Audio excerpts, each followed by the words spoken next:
I wanted to talk about 6 main lessons that I've taken away from working for myself for 6 months. Welcome to bench business is what I'm calling it, because I'm sitting on a bench and I'm going to talk business. Pretty good. Trying something different today. We're exploring the great outdoors, okay?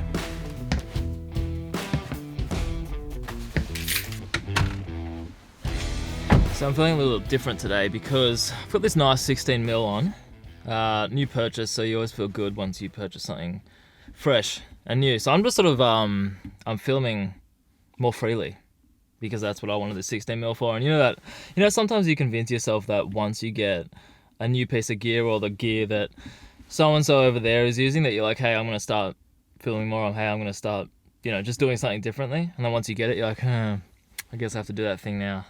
Not have to, but you are not procrastinating anymore. That's essentially where I'm at. So, time to film some more of my life things and more freely. That's really it, freedom of filming. I'm going to do something different today. So instead of everyone, including myself, sort of filming in their home, what's the lighting like? What's the setup like? What's the audio? Whatever. I'm going out into the great outdoors. Natural sunlight. Natural light out there. You don't have to worry about the studio look. And it's also a bit of a challenge because speaking in public is a challenge. And I'm literally going 5 minutes around the road. I don't even care for this first one. I'm like, yeah, let's do it. Let's see how we go. But let's see how we go. Welcome to the family 16mm as well. I did maybe already bail on my first location that I was going to go at. But to be fair, there was a family there and I don't want to ruin family time. And actually, as much as it is me sort of avoiding filming where there's more people, I think there's actually part of it that makes sense, not to ruin their time. So that makes sense. Let's move on to a different one. I think so. God, talking in public's hard. Not really. It's not hard. It's all about mental games. Who's watching? No one's watching. No one cares. That's actually the beauty of it. Reminds me of gym in a bit. If you go to a gym, I'm not a gym person at all. But lately I've kind of been forced to be a gym person. And you always think that somebody's caring what you're doing, but they're really not. They're here solely for themselves. So the people walking around, walking their dogs, they're probably here solely for themselves. Yes, they will have a glance over. That's alright. I'd do the same, but you don't let that stop you. Maybe. I wanted to talk about 6 main lessons that I've taken away from working for myself for 6 months. Makes sense. So let's do that. But before I do that, let me quickly tell you how I got here. So, love my sport, big sport fan, and content and sport is kind of where I label my expertise. Really, sport and content. And I worked 7 years at the NBL. Love my basketball, still do. But during that time, my brother and I were like, hey, we do this videography stuff on the side, this photography stuff on the side. Why don't we put it all under one umbrella? And that's exactly what we did. We put it under one umbrella and then created a business from it. And this was never the intention in terms of, we wanted this to be on the side of our full-time jobs. We wanted this to be on the weekends and kind of see where it goes on the weekends. But Michael, my identical twin brother, was like, hey, I'm going to try this thing full-time. I thought that was pretty cool. I didn't expect it. That was never the plan, as I said initially. But once he did tell me that, I was fully supportive, obviously. I thought it was really cool that he put himself in a position to do that. And from there, I kept working at the NBL, but I was always curious about the freelance life, even before he went full-time with it. I was just curious about what that life was like in terms of managing your own time and all that stuff. So about 6 to 7 months from here, today's date, I did that. I went full-time, joined him full-time in the business. So from here, that's what we're doing. So that's that. Both working full-time, 2 times creative is our business with your identical twin brother. That's pretty cool. That's how we got here. Lesson 1. Managing your own time is the best thing, but also the hardest thing. It's a funny thing to say out loud because it is absolutely the best thing. When somebody says to me, hey, what's your favorite part about working for yourself in your own business? And managing your own time is easily, probably most definitely the best thing that I can say, that I always go to. But it's also the hardest thing. Let me explain that a bit more. So it's the best thing because I think it's just the flexibility. You can go for walks whenever you want. You can go for coffees when you want. Obviously, it has to fit in with shoot schedules and everything else, meetings that you accept and decline and organize. Like even that stuff, it sounds funny. It's all up to you. But just the freedom of doing those simple things that we all do, like grabbing a coffee with someone, catching up with your family, going on a phone, like literally just going on a phone call without feeling like guilty or like that you should walk back into the office, that type of stuff.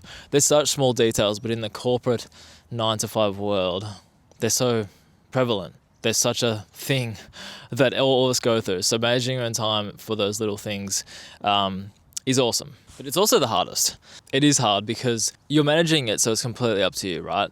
So when it's time to switch off and you know you should switch off, I struggle with switching off. I'm kind of just like, I almost feel guilty. Sometimes I just want to sit there and watch a basketball game, but then my one screen has that and the other screen just has work things, and I almost feel guilty. Isn't that stupid? Isn't that the whole point of managing your own time, that you can sit there doing those things and then make up for lost time, or even, you know what I mean? The fact that you're managing your own time and you're not on the clock, so to speak, that's tricky. So I need to do a better job of switching off. Even like rushing around the grocery store. Tell me if you're with me with this. You go to do things like that, like you're picking up groceries, and I find myself just rushing, that I should be getting back to the desk and doing typical work. So it's easily the best thing, but it's also probably one of the hardest.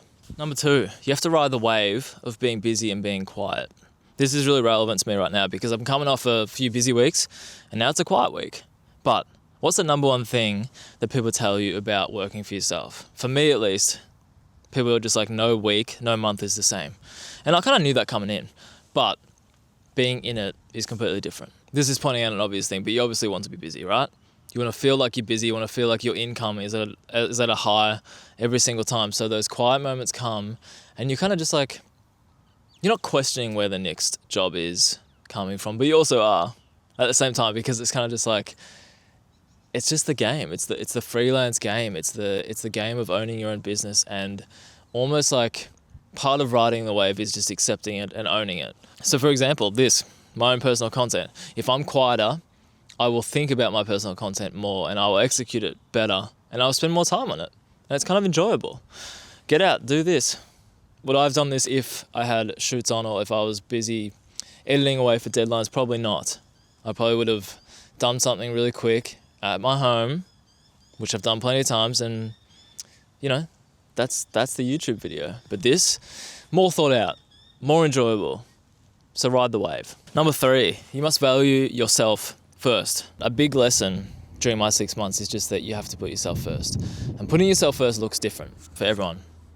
Putting your health and fitness first, putting some fresh air first, putting your family first. Also, putting yourself above what the client is asking for. That's kind of worded weird. In terms of, it's up to you to dictate whether it's good for your business, it's good for your brand, whether that person is communicating well, and how you respond to it, essentially.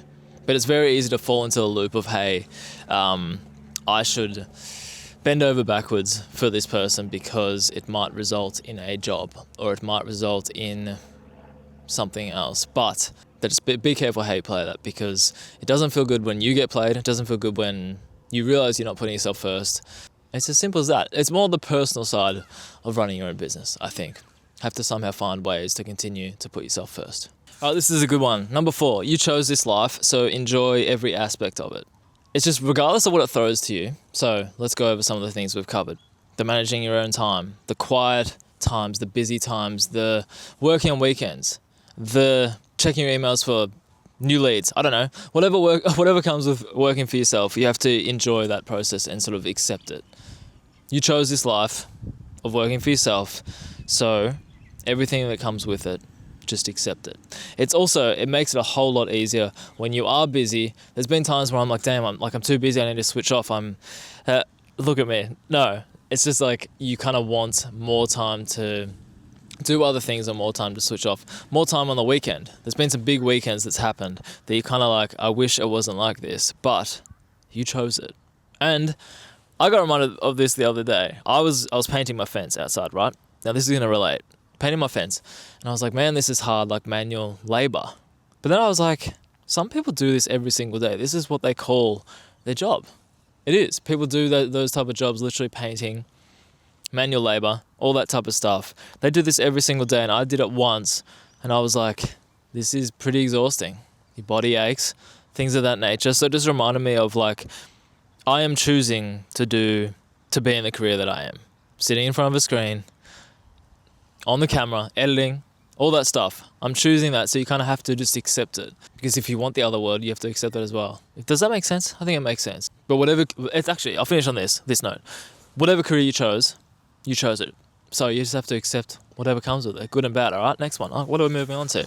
Number 5, all right, pricing. Pricing is a pain in the bottom. It just is a pain in the bum. There's no need to waffle on about this one too much, but from the day dot that I made myself full-time in my business, pricing and working out what to charge people, that aspect of pricing is one of the trickiest things. Hey, I like that person. Maybe I should Hey, I like that person. Maybe I should lower my prices. Maybe I should do a freebie. Maybe that's too much. There's just all these questions and all these thoughts that cross your mind, because at the end of the day, the pricing is completely up to you, which is a funny way to put it, but it's literally up to you what you want to charge for anything that you do, product, service, anything. And that's tricky. It's very tricky. Number 6, one of the best things is the people you get to do it with.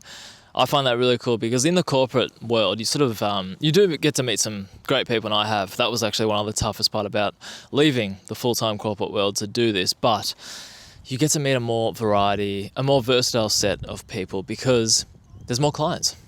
There's more freelancers that you talk to. It's a different world, and I've really appreciated some of the people I've come across during my 6 months of doing this, because you really don't know what to expect. Like, you don't know who is behind these logos, these brands, these titles. You don't. But once you do, and they're really good people, boy, it makes like the shoot days so much more enjoyable. Like, just having a laugh on set and not taking it too seriously. Awesome. People who communicate well. Awesome. So 100% the people that you work with is one of the best things. That's all 6. All right, they're the 6 lessons from 6 months of working for myself. There's a ton more in there, but they are the main ones that I kind of always fall back to, and they're the main ones that I always remind myself of, and they're the ones that I probably tell someone who's thinking of doing the exact same thing that, hey, watch out for these things. And there's good and bad things in there. Not bad. I'm going to call them challenging, because once again, you chose it. You chose this, so you kind of have to choose. I really like that saying. I'll end on this. I really like the saying of choosing your bad. So if you're in the corporate world, if you're in the freelance world, if you're in whatever world, there's going to be quote unquote like bad things or challenging things. So you just have to choose your own and just accept it and ride the wave. And whatever else I said that was great in there, great pieces of advice. See you in the next one.